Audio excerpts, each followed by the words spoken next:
Craig Button with us on the show this morning. He is our GS Construction Hockey Insider on the Firehouse Subs Hotline. The Edmonton Oilers, they almost got it done last night. They're up 1-0 for the majority of the hockey game after getting a rare Frederick goal early. We're outshot pretty heavily, 25-11 over the final 40 minutes. Pickard made a bunch of good saves along the way, and then Paul puts one up top late, and they ended up losing it in overtime. But yeah, part of me wants to go, well, they defend so much better. I mean, they still gave up 35 shots, but I thought the effort, like there was an effort there last night, Craig, that we hadn't really seen much from this team so far. So when you've struggled as much as they have, is it possible to build on last night or not? Absolutely. I thought, listen, take away the shot after the second period.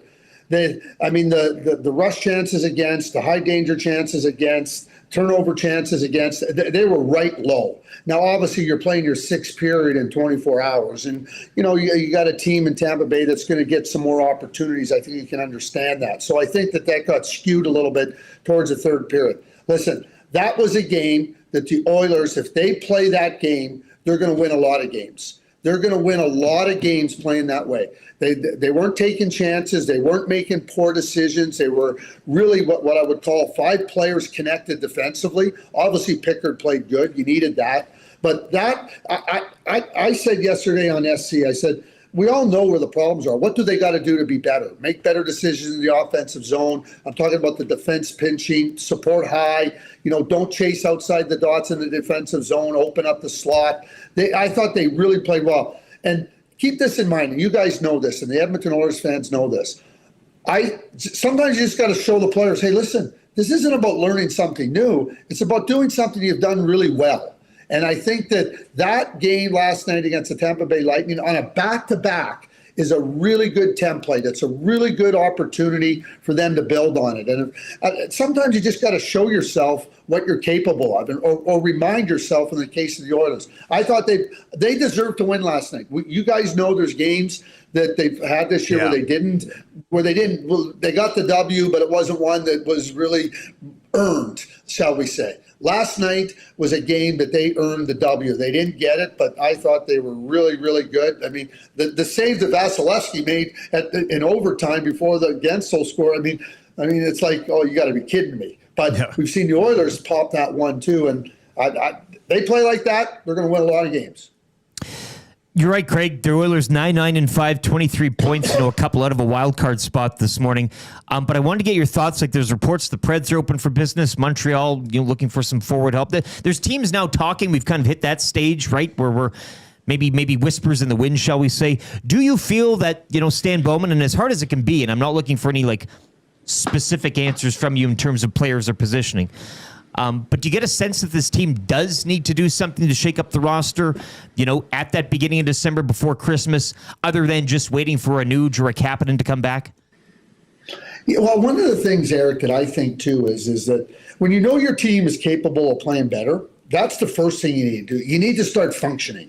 Because if you start just looking outside to fix your problems that are fixable by the group and understand that the group is capable, I think that's the first thing. It's like, you're always looking to strengthen your team, bolster your lineup if that happens. But if you're looking to add players from the outside when your team isn't functioning, I think that becomes a bigger problem, because now it's like, oh yeah, well, this player will fix it. Now, I think there's some gaps in the Oilers lineup that certainly Stan Bowman and the group want to fix. I'm not worried about the blue line. I'll be straightforward with you. I think the blue line hasn't played anywhere near its capability. We know that they can play better. But in net, and I think they need a bolster up front. I think they need some forwards up front. I'm a supporter of what they did. Let's see what Tomášek can do. Let's see what Ike Howard can do. Let's see what Matty Savoy can do. Well, you're a quarter of the way into the season. And now they've shown some things that they're capable of doing and some things they're not capable of doing. And I think you got to take some of the pressure off. You obviously Hyman back, Ryan Nugent-Hopkins will come back. Zach Roslovic's been fantastic. I want to see a little bit more, what I would call a little bit more definition in the bottom part of the lineups, harder to play against. So some players that, just can grind down an opponent, just really grind down. And I don't think they have that in the bottom part of their lineup. Yeah, they're missing that right now. I'm thinking the goaltending conversation's very interesting because, Pickard last night, by far, he had .830 save percentage going into that game last night. So by far his best game of the year. Skinner's certainly been up and down, more down recently than up. And we've talked about how they had been defending, and I don't want to hang it all on the goalies. They can definitely defend a little bit better. You said their blue line is capable of playing a little bit better. We were talking about the goaltending situation yesterday, and I kind of feel like Connor Ingram has played 100 games in the National Hockey League. He hasn't been playing well in the American League, but I almost feel like just to give it a different look, that would probably happen before a trade would happen.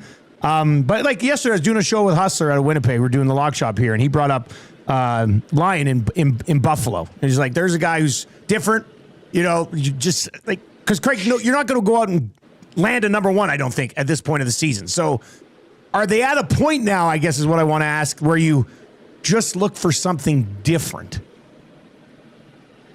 It's a good, I guess, conversation, Dustin. And sometimes different is what you need. But I'm going to go back to my functioning argument. Now Calvin Pickard hasn't played very well this year. I mean, the numbers say that, okay?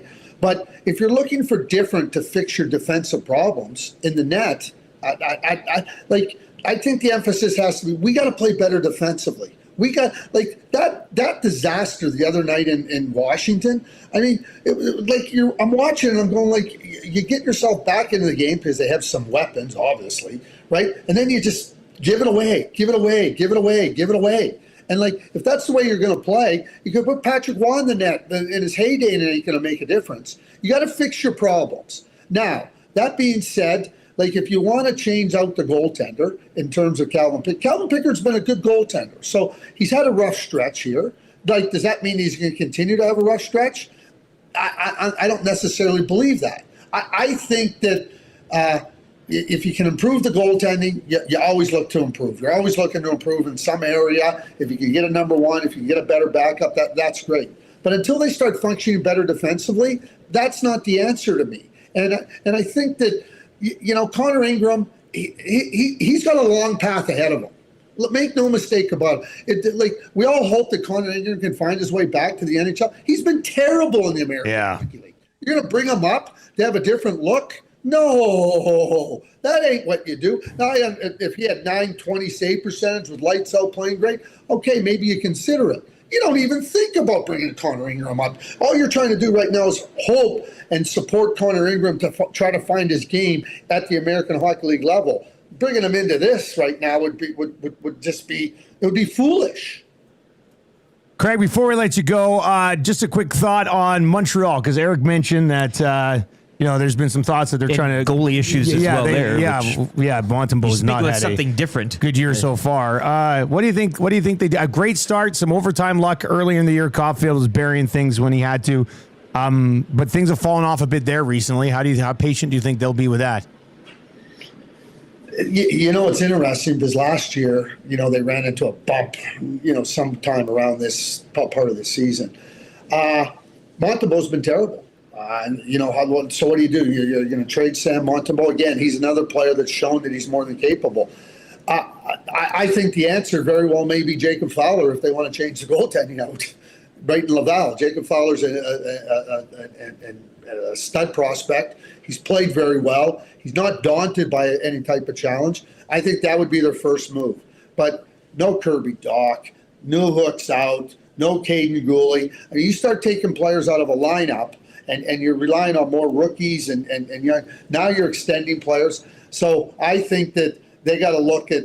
I mean, I know Marty's trying to find a way to get Montembeau up. He's terrible right now, and games aren't the place to go try to find your game. You got to get him out of the spotlight. So maybe it's a case of Dovish going down and you bring up Fowler and see what he can do, or maybe you carry three goaltenders for a little stretch. But I think internally the answer in the net would be Jacob Fowler.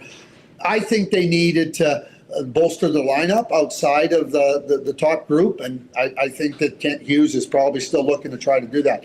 And Nashville should be open for business because they're no good. Yeah. Yeah, you tear that thing down, hey? Yeah, well, I mean, what are they? Like, what are the Nashville Predators? Like, what they are is just they're a leaf twisting in the wind, going nowhere. That's all they are. Then where they land, they're going to land face down. They're no good. Like, come on, let's stop kidding ourselves. And like, they can't kid themselves. So open up the phone, say, hey, we're open for business. What do you got? I think they got to do it hard. They got to go the hard route and say, like, who's their star? Roman Josi? Okay. That's Roman Josi would be the default answer, right? Yeah. And after that, who do they have? Well, they got a bunch of guys that they thought were going to come in and carry them to relevance. It just didn't hasn't work happened. out as planned, yeah. At 35 years of age, you're counting on guys 35 years of age to turn the fortunes of your team. First mistake. You Saros, solid goaltender. We know he's a good goaltender and everything, right? Like, name me 5 good players there on that team. Paul Forsberg's a good player. Roman Josi's a good player. Go ahead. Jump in. I'll tell you what, the Nashville Predators are like the Buffalo Bills offensive line. No good. I can't We've return, come full Craig. circle. You're bang We've come on, man. full circle. Craig, great stuff, man. We love having you. Thanks for being flexible this week, and we'll chat with you next Tuesday, I think. I will always be flexible, whatever you need. When I can be flexible, I'll always be flexible. There you go. That's Craig Button. He is the best. He usually joins us on Tuesdays, was going to join us on Wednesdays, ended up joining us on Fridays, and still bringing the fire. Hey, if there's any Nashville Predators fans right now, they're probably like, preach.